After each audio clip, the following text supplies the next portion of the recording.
नमस्कार मैत्रिणींनो, सर्वांना श्री स्वामी समर्थ. अनंत कोटी ब्रह्मांड नायक राजाधिराज योगीराज श्री स्वामी समर्थ महाराजांना वंदन करून आपण आजच्या व्हिडिओला सुरुवात करणार आहोत. तर आजच्या व्हिडिओचा विषय आहे की एकटेपणा. बघा, तुम्ही बरेच जण खूप जणांमध्ये असूनही एकटे असतात किंवा खूप जणांमध्ये राहूनही खूप कामं करूनही स्वतःला एकटे समजत असतात. आणि म्हणजे खूप जण म्हणण्यापेक्षा आपण स्वतःही विचार करा की आपण काही वेळा सर्वांमध्ये असूनही एकटे असतो, एक वेगळ्याच विचारामध्ये असतो, एक वेगळ्याच कल्पनेमध्ये असतो. मग असं का होतं की आपण एकटे स्वतःला एकटं का समजतो? कारण काय असतं की एखाद्याचा समजा आतला आवाज ऐकण्यासाठी तितकी म्हणजे नात्यामध्ये तितका विश्वास, तितकी काय म्हणू आपण त्याला की दृढ निश्चयता, काय जो शब्द मला आठवत नाही नेमका, परंतु आपल्या आजूबाजूला जी लोक असतात, जी आपल्या परिचयामध्ये जे असतात, ती एक सुंदर शेर आहे की आवाज ऊंची हो तो कुछ लोग सुनते हैं, आवाज ऊंची हो तो कुछ लोग सुनते हैं, लेकिन बात ऊंची हो तो बहुत सारे लोग सुनते हैं. याप्रमाणे आपल्याला म्हणता येईल की काय होतं की आपण सर्वांमध्ये असूनही एकटं समजतो स्वतःला. मग हा एकटेपणा दूर कसा करायचा की आपण स्वतःला एकटं का समजतो? आपलं कामाच्या ठिकाणी असो, आपल्या वास्तविक जीवनामध्ये असो, आपले आई वडील असतात, आपले लेकरं असतात, नवरा असतो, एखादा माणूस असेल तर त्याची बायको असते, त्याची मुलं असतात, सर्वजण असूनही आपण स्वतःला एकटं समजत असतो. मग असं का होतं? तर काय करायचं आहे की आपण ज्या ज्या फॅमिली मेंबर सोबत बोलतो तेव्हा समोरच्या सोबत बोलताना आपण काय करायचं आहे की आय कॉन्टॅक्ट करायचा आहे. बघा तुम्ही, आपण घरामध्ये बसलेला असतो, आपण मुलांना बोलत असतो, मुलं मोबाईल बघत असतात आणि आपण त्यांना बोलत असतो, किंवा मुलांचं लक्ष टीव्हीकडे असतं किंवा दुसरीकडेच असतं. मग याने काय होतं तर आपल्याला जी गोष्ट ज्या तळमळीने सांगायची आहे ती त्यांच्यापर्यंत पोहोचत नाही. म्हणून काय करायचं आहे, आपल्याला जी गोष्ट सांगायची आहे ती तर त्या गोष्ट सांगताना आय कॉन्टॅक्ट होणं महत्वाचं असतो. आणि बघा तुम्ही, खूप सारे लोक म्हणतात की मी चेहरा बघितला की ओळखतो की समोरचा माणूस कसा आहे.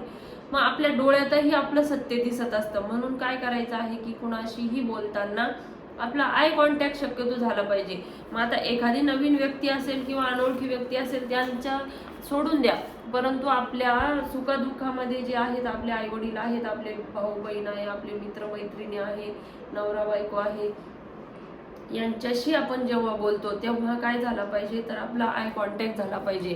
हा आय कॉन्टॅक्ट झाल्यामुळं काय होतं तर बरेचसे प्रॉब्लेम, बघा तुम्ही, आपण जर फोनवर बोलत असो आणि थोडासा जर आपला आवाज जर उंच निघाला तर समोरच्याला काय वाटतं की माझ्याशी रागानं बोलतोय.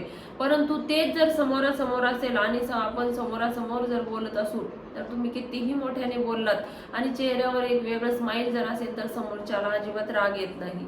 हा फरक आपल्या आय कॉन्टॅक्टचा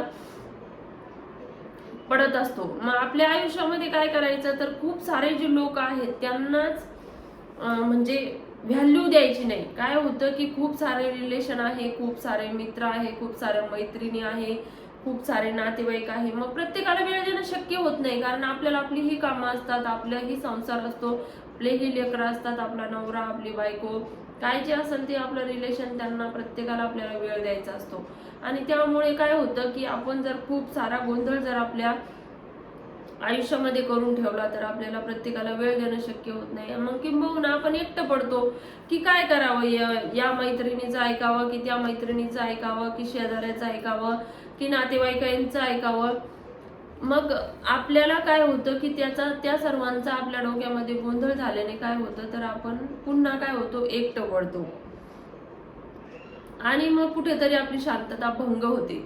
मग अशीच पुन्हा काय करायचं आहे की ज्या गोष्टीपासून आपल्याला आनंद मिळतो तीच गोष्ट आपण करायची. कोणी सांगितलं म्हणून आपण करायचं, कोणी केलं म्हणून आपण करायचं, किंवा कोणाचा द्वेष म्हणून करायचं, अशातला काही भाग नाही. आपण जगत असताना जी गोष्ट करून आपल्या स्वतःला त्याचं काहीतरी समाधान मिळतंय, कुठेतरी एक आनंद आपल्याला त्या गोष्टीपासून मिळतो, अशाच गोष्टी आपण आयुष्यामध्ये केल्या पाहिजे. बघा तुम्ही, सर्रास आपण उदाहरण म्हणून आपण बघू की आपले मुलं शिक्षण घेत आहेत. समजा आपला मुलगा आहे किंवा मुलगी आहे तर 12वी नंतर समोर काय करायचं, तर बरेचसे लेकरं माझ्या मित्रांनी हे केलं म्हणून मला ते करायचं, असा मुलांची मानसिकता असते. मग मुलांची मानसिकता तर आहेच, परंतु मोठ्यांची पण मानसिकता बनते. त्याने ते केलं म्हणून मी हे करणार, मी हे केलं म्हणून त्याने ते करणार. परंतु कोणतीही गोष्ट करण्यासाठी काहीतरी एक स्वतःचं असं प्लॅनिंग पाहिजे किंवा स्वतःची काहीतरी एक इच्छा पाहिजे आणि त्यातून आपल्याला आनंद मिळाला पाहिजे. सगळ्यात प्रथम मी सांगेल की कोणतीही गोष्ट करताना स्वतःला आनंद किती मिळतो त्या गोष्टीपासून याचाच विचार आपण अगोदर केला पाहिजे. आपण काय करतो, पैसा कमवण्याचा विचार अगोदर करतो. वास्तविक जीवन जगत असताना जीवनाला पैसा हा आवश्यक आहे, मी मान्य करते, परंतु इतकाही पैसा महत्वाचा नाही की जो आपली शांतता भंग करून घेईल. तर त्या पैशाला इतकंही महत्व द्यायचं नाही, कारण पैशाबरोबर आपण स्वतः हा खूप महत्वाचे आहोत. मग आपण जर एकटे पडलो, आपण जर डिप्रेशन मध्ये गेलो, तर मग कितीही पैसा असला तर काय कामाचा. कितीही पैसा खर्च केला आणि आपण शांती मिळू शकतो का? नाही मिळू शकत. म्हणून स्वतःला प्रथम प्राधान्य द्यायचं आहे आणि आपल्याला ज्या गोष्टी आवडतात त्या करायच्या आहे.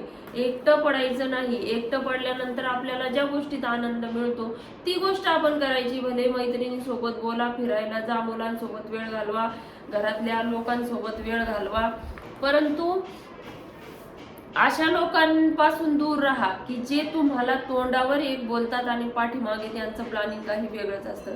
खूप सारे लोक आहे समाजामध्ये आणि आजकाल तर खूप फ्रॉडचं वातावरणही म्हणता येईल की समोर एक बोलायचं आणि पाठीमागे एक करायचं, हा ट्रेंड म्हणता येईल याला, चालू आहे. तर प्रत्येकाच्या मनातल्या गोष्टी तर आपण जाणून घेऊ शकत नाही, परंतु कुठेतरी आपण स्वतःला जर थोडंसं मजबूत जर केलं, स्वतःचे विचार जर आपण व्यवस्थित ठेवले तर नक्कीच. आणि काय होतं की कुणाचीही बरोबरी करून काहीही होत नाही किंवा मग कुणाला दुखवून काही होत नाही किंवा कुणाच्या वाईट विचार करूनही काही होत नाही. भगवंताने आपल्या प्रारब्धामध्ये जे जे लिहिलं आहे तेच घडणार आहे, त्या व्यतिरिक्त काहीही घडणार नाही. म्हणून आपण कितीही प्रयत्न केले, दिवसाचे 8 तास काम केलं तरीही आपलं प्रारब्ध तोच राहणार आहे. 12 तास काम केलं तरीही आपला प्रारब्ध तोच राहणार आहे आणि 16 तास काम केलं तरीही तोच प्रारब्ध राहणार आहे. फरक इतकाच पडणार आहे की आपण जर कर्म चांगले केले तर वाईट प्रारब्धामध्ये जो वाईट वेळ आहे तो निश्चितच त्याचा प्रभाव कमी करण्याचा भगवंत निश्चितच प्रयत्न करणार आहे. म्हणून आपण काय करायचं आहे तर स्वतःला कधीही एकटं समजायचं नाही आणि एकट्या विचारामध्ये आपण इतरांचा विचार न करता स्वतःला प्रायोरिटी देण्याचा मानस तयार करायचा आहे. तर हे होते माझे काही छोटेसे विचार. तुम्हा सर्वांना आवडले तर लाईक, शेअर आणि सबस्क्राईब नक्कीच करा. सर्वांना श्री स्वामी समर्थ.